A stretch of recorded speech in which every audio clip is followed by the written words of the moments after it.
warahmatullahi wabarakatuh. Perkenalkan, saya Geza Gestiva dengan NIM 23091326110006. Baiklah, di sini saya akan menjelaskan materi biostatistika sebelum UTS. Yang pertama itu ada pengumpulan data.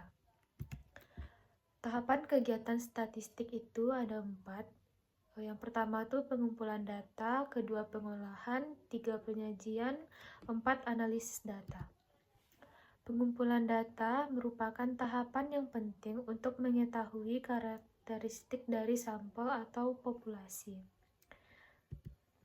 Pengumpulan data ada sumber data, cara pengumpulan data, banyaknya data yang diambil.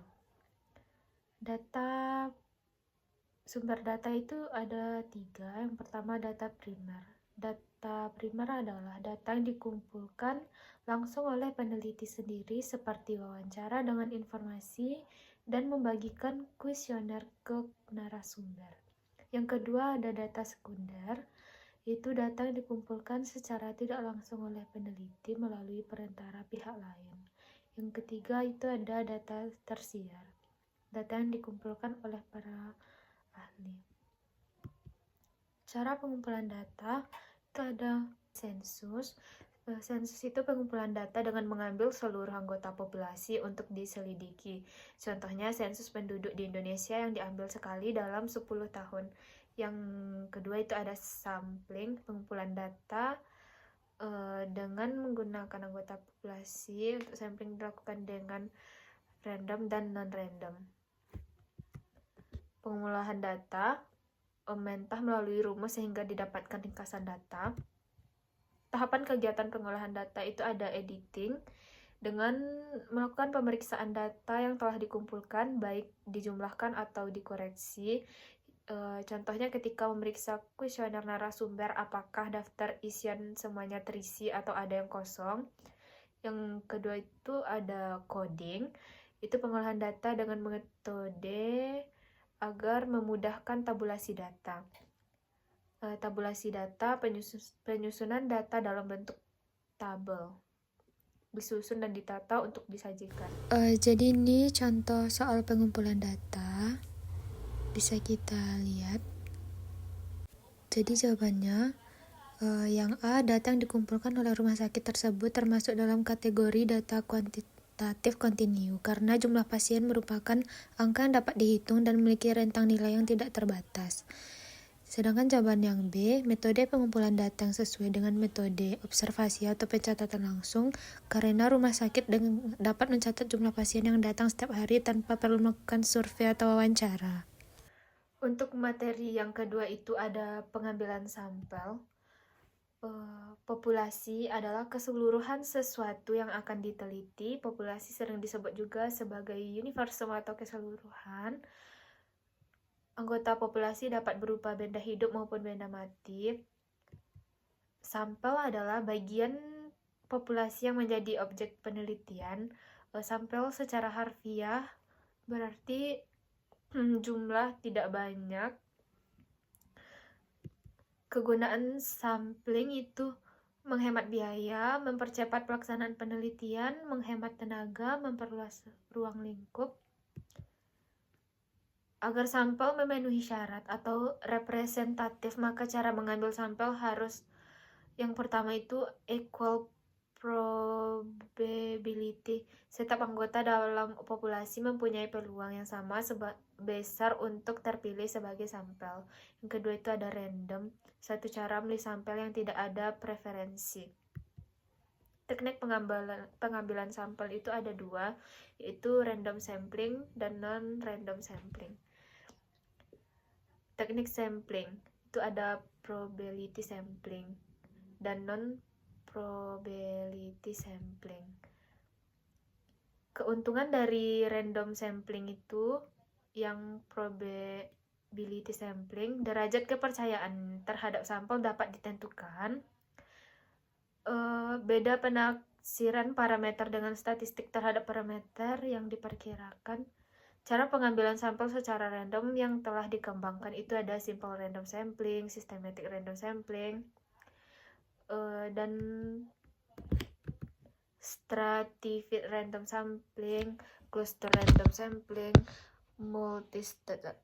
cluster random sampling. Simple random sampling prosedurnya, proses pengambilan sampel dilakukan dengan memberikan kesempatan yang sama pada setiap anggota populasi untuk menjadi anggota sampel. Jadi di sini proses memilih sejumlah sampel N dari populasi sejumlah N dilakukan secara random. Bila menyangkut jumlah yang sedikit dapat dengan undian, tetapi bila menyangkut jumlah yang besar dapat dibantu dengan tabel bilangan random. Keuntungan dan kerugian. Keuntungannya, rata-rata hitung sampel adalah penaksir tak bias dari rata-rata hitung populasi. Proses estimasi sederhana dan mudah. Kerugiannya, sampel yang terpilih mungkin tersebar pada daerah yang luas sehingga biaya transportasi tinggi, membutuhkan daftar anggota populasi. Dan ini contoh soal pengambilan data. Jawaban yang A, metode pengambilan sampel yang dapat digunakan adalah simple random sampling atau stratified sampling tergantung pada distribusi populasi. Jika populasi cukup homogen, simple random sampling lebih cocok, namun jika terdapat perbedaan kelompok, stratified sampling dapat digunakan.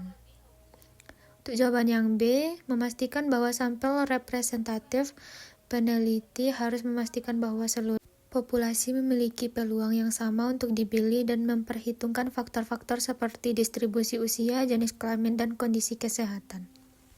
Untuk materi yang ketiga itu ada permutasi dan kombinasi. Permutasi yaitu peluang yang terjadi pada sejumlah individu yang disusun dengan memperhatikan bentuk susunan atau urutan. Misal untuk menyusun jadwal kerja, menghitung peluang seseorang untuk mendapatkan pelayanan, atau untuk mengetahui banyaknya tindakan yang dapat dilakukan dalam menangani penderita. Rumus permutasi itu NPR sama dengan N faktorial per N dikurang R faktorial. Kombinasi urutan tidak dipentingkan. Rumusnya NCR sama dengan N faktorial per N dikurang R faktorial dikali R faktorial. Keterangannya C itu jumlah kombinasi, urutannya tidak penting. Yang N itu banyak objek, yang R jumlah anggota pasangan. Yang ketiga, contoh soal permutasi dan kombinasi. Jawaban yang A, jumlah cara memilih 3 obat dari 5 tanpa memperhatikan urutan dihitung dengan rumus kombinasi Cn, R sama dengan N faktorial. C53, 5 faktorial, 3 faktorial, dalam kurung 5 kurang 3 faktorial. 5 kali 4 per 2 kali 1 sama dengan 10. Jadi ada 10 cara untuk memilih 3 obat tanpa memperhatikan urutan. Untuk jawaban yang B, jika urutan diperhitungkan, jumlah cara dihitung dengan rumus permutasi. P 5,3 sama dengan 5 faktorial per 5 dikurang 3 faktorial sama dengan 5 dikali 4 dikali 3 sama dengan 60. Jadi ada 60 cara untuk memilih 3 obat dengan memperhatikan urutan.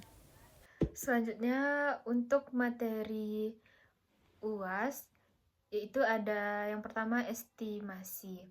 Tujuan utama kita mengambil sampel dari suatu populasi adalah untuk memperoleh informasi mengenai parameter populasi. Oleh karena parameter populasi tidak diketahui, maka dalam statistik inferensia dipelajari bagaimana cara mengetahui. Estimasi itu proses yang menggunakan sampel statistik untuk menduga atau menaksir hubungan parameter populasi yang tidak diketahui. Penduga adalah suatu statistik atau harga sampel yang digunakan untuk menduga suatu parameter. Ada 2 cara untuk mengetahui parameter populasi yang dipelajari dalam statistika inferensial, yaitu cara pendugaan dan pengujian hipotesis. 2 cara ini didasarkan pada besaran yang dihitung dari sampel. Kegunaannya itu populasi terdistribusi normal, setiap sampel juga akan ikut terdistribusi secara normal tergantung dengan jumlah sampel yang diambil. Sebaliknya, jika populasi tidak terdistribusi secara normal, distribusi mean seluruh random sampel akan berangsur-angsur mendekati distribusi normal, seiring dengan bertambahnya jumlah sampel. Kriteria estimator yang baik itu tidak bias, efisien, dan konsisten. Teori pendugaan dikenal dua jenis pendugaan estimasi, yaitu pendugaan titik atau estimasi titik. Bila nilai parameter dari populasi hanya diduga dengan memakai satu nilai statistik dari sampel yang diambil dari populasi. Yang kedua itu pendugaan interval atau estimasi interval. Bila nilai parameter dari populasi diduga dengan memakai beberapa nilai statistik yang berada dalam suatu interval.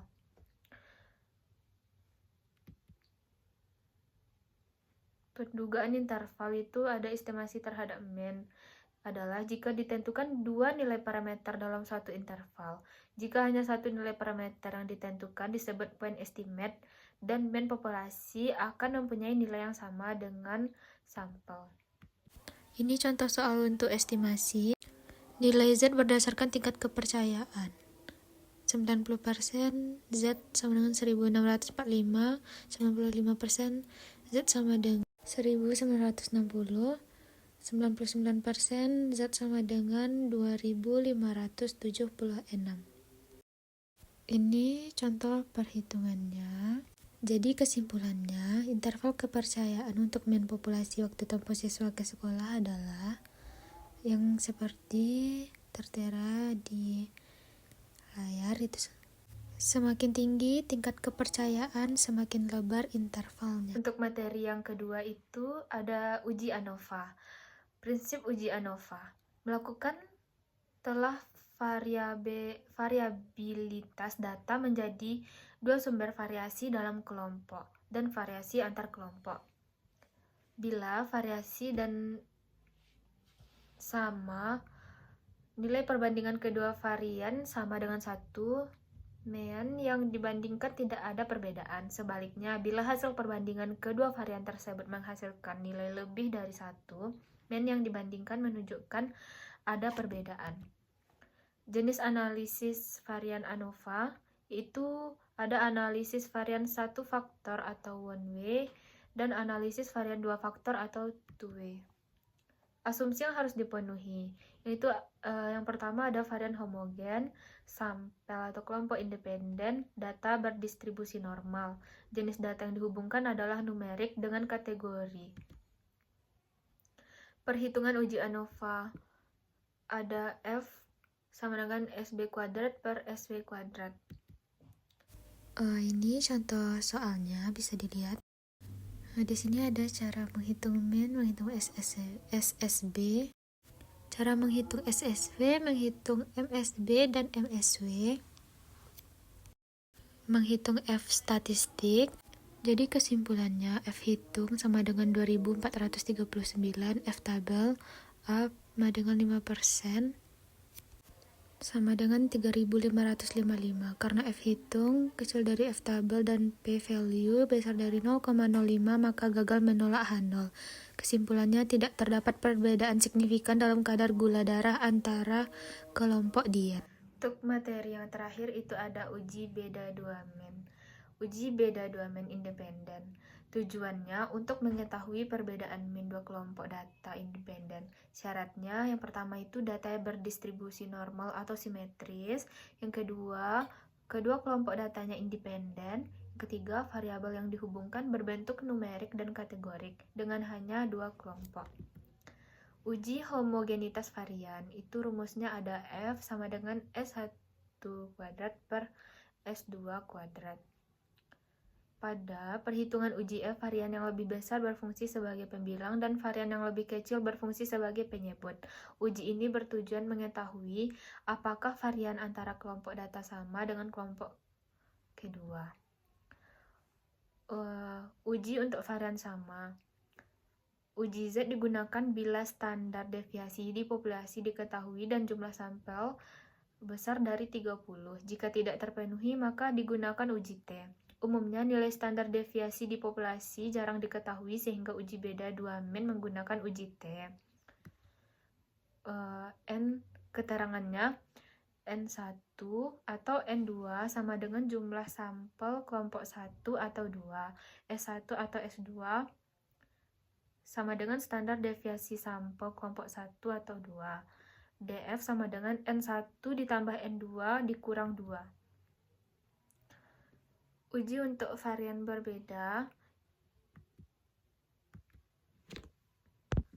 Uji T dependen untuk menguji perbedaan mean antara dua kelompok data yang dependen.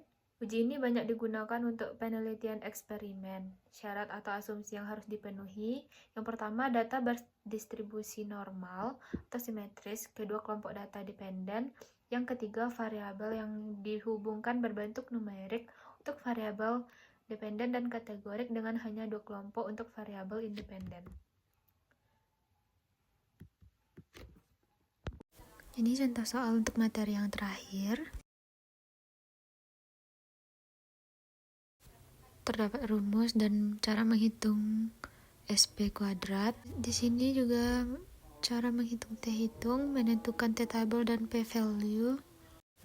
Jadi kesimpulannya, karena T hitung 4580 besar dari T tabel 2145 dan P value 0,0043 kecil dari 0,05, maka H0 ditolak. Kesimpulannya, terdapat perbedaan yang signifikan dalam rata-rata waktu tidur antara pekerja shift pagi dan shift malam.